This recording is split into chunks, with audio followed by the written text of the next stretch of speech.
Hello everyone and welcome to another video. Now what I have here are two iMacs from both ends of 2006. The 20-inch model is the 4.1, otherwise known as the A1174, which was launched in January 2016. When new, this iMac came with a 2GHz 32-bit Intel Core Duo processor, 512MB of RAM, 250GB hard drive and graphics from an ATI Radeon X1600 graphics processor with 128MB of VRAM. The 17-inch model is the 5.1, aka the A1208. This was launched in September 2006 and also comes with a 2GHz Intel Core Duo CPU, however this one is on the 64-bit architecture. It also came with 1GB of RAM, 250GB HDD, and the same ATI Radeon X1600 graphics processor with 128MB of VRAM. I acquired both of these from eBay. The 4.1 I paid around £25 for and the 5.1 around £35. The 4.1 came with nothing but the power lead, while the 5.1 was also supplied with the original keyboard and mouse. Now I'm not too familiar with Apple's peripherals, however I found them very nice to use and it didn't take me long to get the hang of them. Now on to the operating systems. On the 4.1 I have it dual booting Snow Leopard and Linux Peppermint.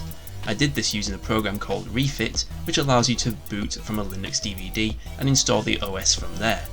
macOS 10.6.8, released in July 2011, is the latest this iMac will support, and there's hardly any support from any software now. Google Chrome does run, however it warns that the version is no longer supported, but is still usable. Peppermint is based on Ubuntu and still supports 32-bit machines. However, I'm not sure this will be for much longer, as support for these systems from Ubuntu will be stopped next year. In the meantime, Peppermint is a great lightweight distro with plenty of options to make the desktop your own. In my case, I've gone for the Mac OS look. With basic tasks like web browsing, it has no issue in doing so. With video, you can easily watch in 720p with few issues. I did also try streaming on Twitch, but this is where it struggled. On the 5.1 I opted for Elementary OS, which offers a Mac OS experience. One issue with the 5.1 is it has a 32-bit EFI combined with a 64-bit CPU. That means you can't install a 64-bit Linux distro through conventional methods. You can modify an ISO to bypass this, though I found the easiest option is to install the OS onto the hard drive on another computer, then install the hard drive into the iMac and it will boot fine from there. While the 4.1 only supports a max of 2GB of RAM, its successor can support up to 3GB. By taking full advantage of this with an SSD, the experience is very pleasant. Again, web browsing is painless. I tried a YouTube video and it had no issue with that, and streaming from Twitch is also doable with the odd bit of stutter. I noticed it also has better speakers in the 4.1, with music having a lot more bass. However, I feel the speakers in the 4.1 have deteriorated as opposed to being of lesser quality. The whole system is not in the best shape compared to the immaculate condition of the 5.1.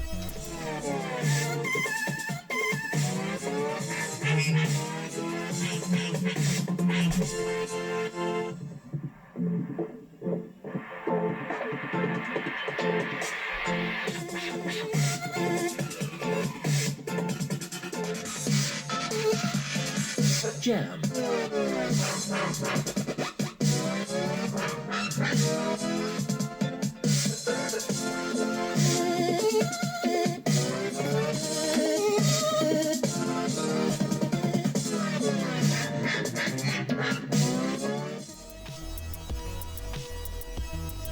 So should you buy an old iMac in 2020?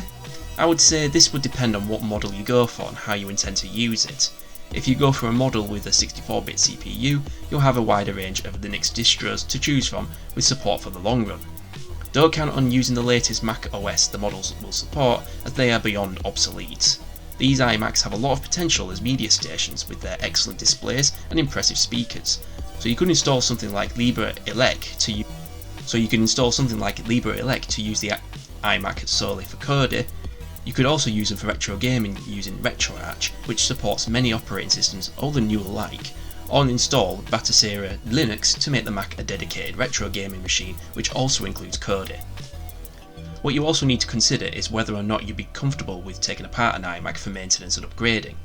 A RAM upgrade is very easy to do, a simple case of unscrewing a small panel under the screen and swapping the RAM over. For the hard drive, I would highly recommend swapping for an SSD to get the most out of these machines. What I'd love to know, if you have played around with one of these old iMacs, is how you use them in 2020. Let me know in the comments below. Hopefully you liked this video, leave a like if you did, and be sure to subscribe for more content like this, and hopefully I will see you soon.